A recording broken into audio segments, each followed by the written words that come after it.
Dicen que la noche de bodas fue la más corta de todas, no por Paisian, sino porque esa misma noche un rey dejó de respirar, y una mujer empezó a reescribir la historia de un imperio. Catalina no nació reina. Nació sin trono, sin corona, sin patria, hija de nobles menores prusianos. Hablaba alemán.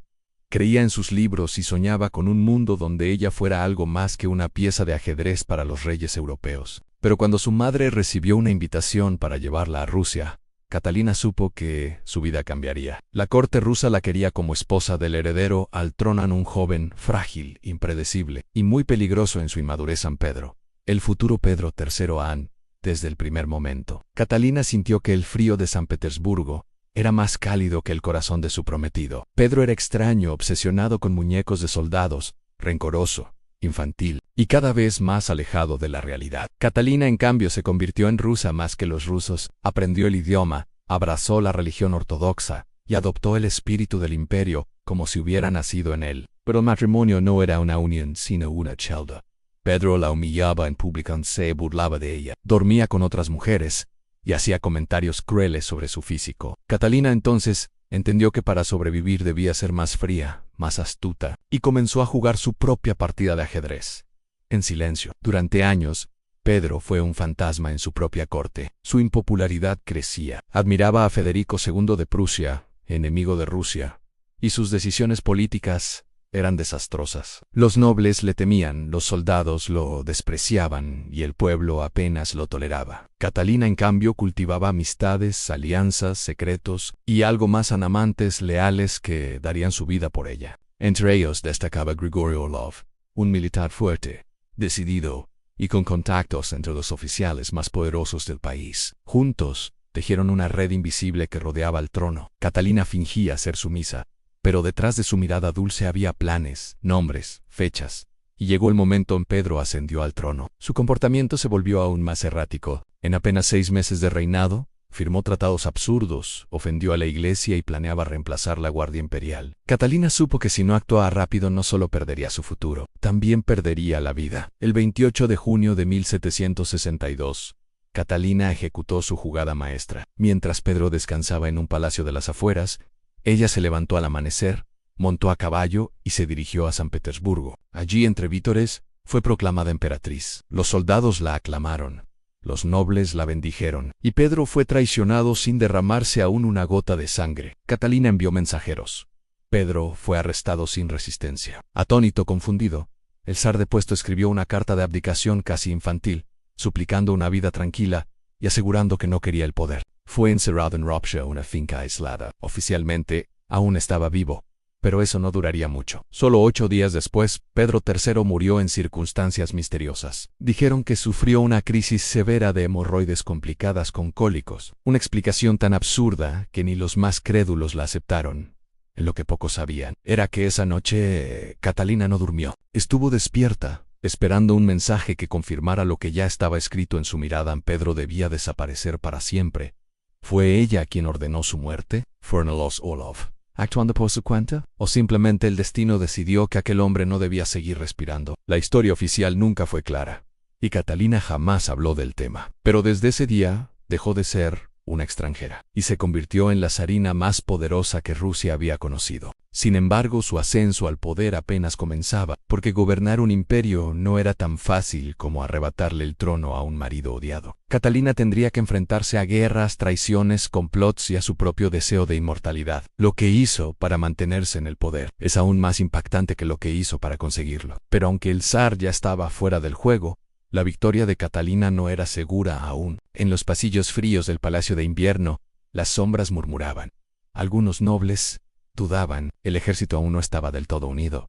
Y sobre todo, Pedro seguía vivo. Catalina sabía que un hombre con un reclamo legítimo al trono, por muy débil, odiado o ridiculizado que fuera, siempre sería una amenaza. Rusia había visto revueltas, impostores, falsos herederos y conspiraciones por mucho menos. Y Pedro, aunque derrotado, era una pieza peligrosa que podía ser usada por los enemigos de su nuevo régimen. Durante esos días de incertidumbre, Catalina no descansó. Cada gesto era calculado en cada orden. medida. Su mirada ya no era la de una princesa extranjera deslumbrada por el lujo ruso, ahora era la mirada de una estratega que entendía el peligro de dejar cabos sueltos. Y Pedro era el mayor héroe de todos. Se hablaba de trasladarlo a una fortaleza más lejana, de enviarlo al exilio, de mantenerlo encerrado con vigilancia permanente, pero los Orlov, en especial Grigori y su hermano Alexei, no compartían esa prudencia. Para ellos, Pedro era una bomba de tiempo. Y el tiempo se acababa. Fue entonces cuando ocurrió lo inevitable. El informe oficial hablaba de una pelea, una discusión acalorada entre Pedro y uno de sus guardianes, que el zar había insultado al soldado, que hubo un forcejeo, y que luego de forma trágica Pedro cayó muerto. El documento fue firmado apresuradamente y la versión se distribuyó entre los funcionarios, pero nadie lo creyó realmente. Se rumorea que Alexei Orlov lo estranguló con sus propias manos, que Pedro suplicó, que prometió silencio, que incluso entre sollozos pidió ver a Catalina una última vez. Pero la respuesta no llegó, solo el silencio. Catalina, según muchos testimonios de la época, se encerró sola en una habitación esa noche, sin comer, sin hablar, esperando. Cuando la noticia llegó, simplemente asintió. Al día siguiente, mandó celebrar una misa por el alma del difunto emperador. Ordenó un funeral discreto, sin pompas y con una escolta mínima. Ni un solo retrato suyo fue colgado en los palacios imperiales. Ni una lágrima fue derramada en público. Era como si Pedro III jamás hubiera existido. Pero Catalina no era insensible, no del todo. En su diario escribió una frase ambigua, inquietante: algunas coronas se ganan con sangre, otras con silencio. La mía han con ambos. Desde ese día, la zarina ya no tuvo rival. Su hijo, el pequeño Pablo, aún niño, fue apartado del poder bajo pretextos de educación y seguridad. Catalina gobernaría sola, y lo haría como ningún otro monarca. Mujer lo había hecho antes en la historia rusa. Sin embargo, los días que siguieron a la muerte de Pedro marcaron el inicio de una transformación mucho más profunda. Catalina ya no era solo una mujer ambiciosa. Ahora, era emperatriz. Y no se detendría jamás, porque para mantenerse en la cima, tendría que ser tan despiadada como los hombres que habían gobernado antes que ella, y aún más inteligente. Catalina era emperatriz, ya no tenía rivales. Pero gobernar Rusia no era como jugar a ser reina, era bailar sobre una cuerda tensa, con cuchillos esperando abajo. Cada decisión que tomara sería observada con lupa, cada debilidad podía ser fatal, y Catalina lo sabía mejor que nadie. Los primeros meses de su reinado fueron una mezcla de tensión, diplomacia y frío cálculo. Tenía que convencer al país y al mundo de que su gobierno era legítimo, de que ella no era solo una usurpadora extranjera que se había deshecho de su esposo. Por eso, desde el principio se presentó no como una mujer con ambiciones personales, sino como una madre preocupada, rusa devota, y una reformadora dispuesta a dar su vida por el bien del pueblo. Y el pueblo le creyó. Catalina comenzó a prometer reformas.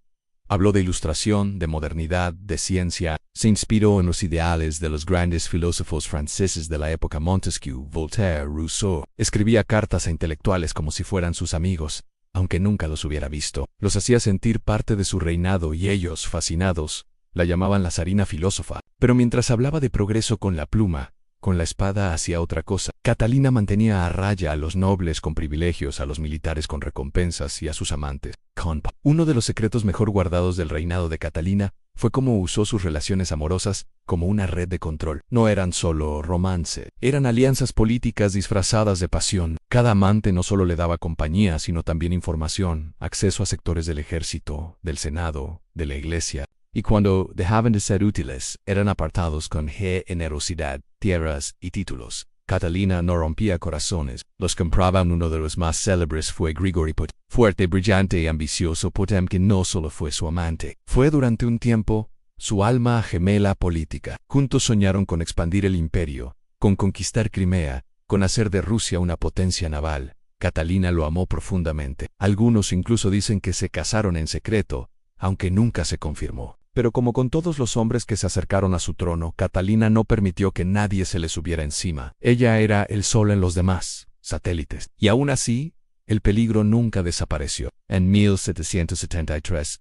un campesino analfabeto apareció en los Urales afirmando ser el verdadero zar Pedro III.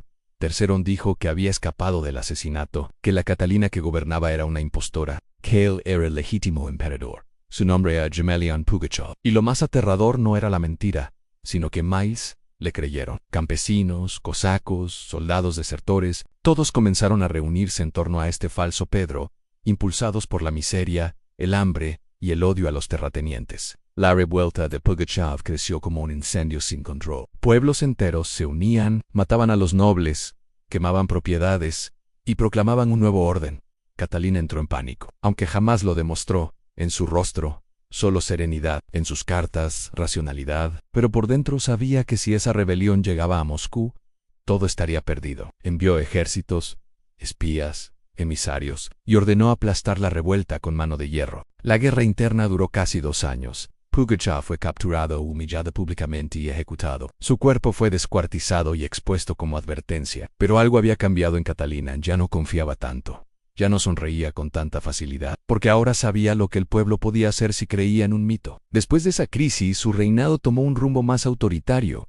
Si antes hablaba de ilustración, ahora hablaba de orden. Si antes discutía con filósofos, ahora negociaba con generales. Rusia no era Francia, y Catalina dejó de fingir que lo era. Aún así, siguió construyendo una imagen de grandeza. Fundó bibliotecas, museos, academias de ciencias, compró colecciones de arte completas a príncipes arruinados de Europa. Su palacio Tsarskoye Selo se llenó de pinturas, mármoles, libros y jardines que desafiaban al mismísimo Versalles. Catalina entendía el poder de la imagen y quería que la suya fuera inmortal. Mientras tanto, su hijo Pablo crecía, lejos del poder. Catalina desconfiaba de él. Le recordaba demasiado a Pedro en sus gestos, su forma de hablar, incluso su manera de mirar. Le eran inquietantemente familiares. Por eso lo mantenía alejado de los asuntos de Estado. Lo educaba, sí, pero lo vigilaba. Nunca le permitió participar en decisiones importantes. Y eso, con los años, creó una tensión brutal entre madre e hijo.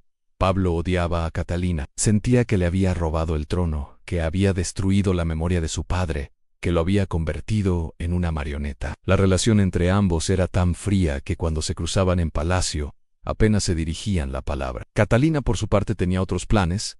Quería que el nieto, el pequeño Alejandro, la sucediera directamente. Saltarse a Pablo, pero no vivió lo suficiente para lograrlo. El final de Catalina no fue dramático, pero sí simbólico. Murió sola, en su escritorio, víctima de un derrame cerebral. Tenía 67 años. Cuando encontraron su cuerpo, sus manos aún sostenían una pluma. Para unos fue una heroína ilustrada, para otros una tirana disfrazada de reina culta. Pero todos estuvieron de acuerdo en una cosa: Catalina no fue una más. Fue la emperatriz, la única, la eterna. Su hijo Pablo, al subir al trono, hizo lo que se esperaba: desmanteló varias de sus políticas.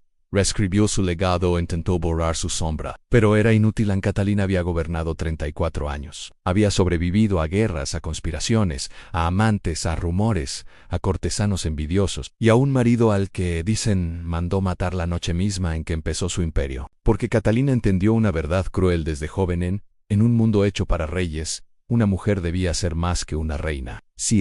Y para lograrlo no podía permitirse el lujo de amar, de dudar, ni de perdonar. Muchos recuerdan su nombre por los mitos escandalosos que la rodearon: que murió por culpa de un caballo, una mentira vulgar, que sus enemigos propagaron con gusto, que tuvo cientos de amantes, que odiaba a los hombres y que reinaba con el corazón de piedra, sino porque comprendió mejor que nadie cómo funciona el poder. Y ese poder, desde la noche en que desapareció Pedro III, jamás volvió a pertenecer a ningún hombre. En Rusia, nunca escribió una sola línea lamentando la muerte de su esposo. Ni negó ni confirmó su implicación. Para ella, la historia no se defendía con palabras, sino con hechos. Quizás por eso, siglos después, cuando se habla de Catalina, no se piensa en una víctima ni en una reina frágil. Pero aunque Catalina reinaba con firmeza, las paredes del palacio murmuraban. No podían aceptar que una mujer, una extranjera además, hubiera derrocado a su esposo, tomara el poder y gobernara con más mano dura que muchos shahs anteriores. Por eso, comenzaron los rumores, y Catalina se convirtió en leyenda.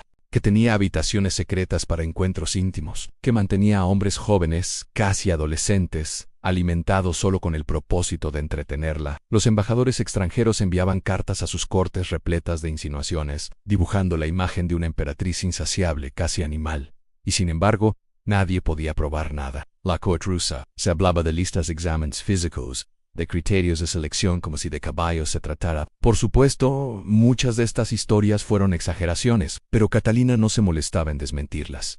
Al contrario, las dejaba correr. Sabía que una mujer temida por su inteligencia era peligrosa, pero una mujer temida por su sensualidad era invencible. Porque mientras el pueblo hablaba de su vida privada, nadie se atrevía a conspirar abiertamente. Mientras los embajadores la ridiculizaban en cartas, firmaban tratados con ella en salones dorados. Pero uno se mantuvo firme: Catalina no fue una simple reina, fue un imperio en sí misma.